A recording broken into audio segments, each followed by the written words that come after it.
Hi guys, day 2 of Maharashtra series. അങ്ങനെ പുലർച്ചെ 2 മണിക്ക് ഞങ്ങൾ പനവേലെത്തി. ഇനി ഇവിടെ നിന്ന് വേണം നേരലിലോട്ടുള്ള ലോക്കൽ ട്രെയിൻ പിടിക്കാൻ. അങ്ങനെ ഒട്ടും സമയം കളയാതെ ഞങ്ങൾ നേരെ ടിക്കറ്റ് എടുക്കാൻ വേണ്ടി ടിക്കറ്റ് കൗണ്ടറിൽ ചെന്ന്.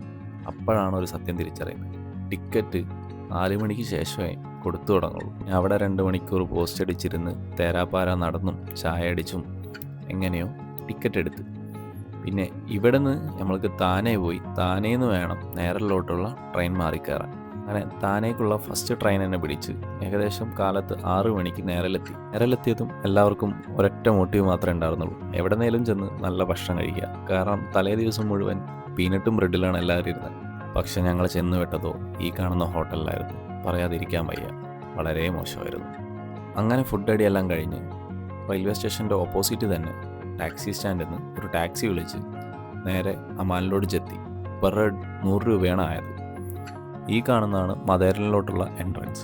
ഇവിടെ നിന്ന് വേണം ടിക്കറ്റ് എടുത്ത് അകത്തോട്ട് പോവാൻ. എൻട്രൻസിൽ നിന്ന് കുറച്ച് ഫോട്ടോസ് എടുത്തതിന് ശേഷം ആദ്യം പോയ വ്യൂ പോയിൻ്റാണ് ബീട്രൈസ് ക്ലിഫ് പോയിൻ്റ്. അവിടെ കുറച്ച് നേരം സ്പെൻഡ് ചെയ്ത് പ്രകൃതി ഭംഗിയെല്ലാം ആസ്വദിച്ച് അവിടെ നിന്ന് നേരെ പോയ വ്യൂ പോയിൻ്റാണ് മൈര പോയിൻ്റ് എന്ന് പറയും. മലയാളികൾക്ക് ഈ പേര് സുപരിചിതമായതുകൊണ്ട് ആരും മറക്കാൻ സാധ്യതയില്ല എന്നറിയാം. സോ ബാക്കി നാളെ. ടാറ്റാ.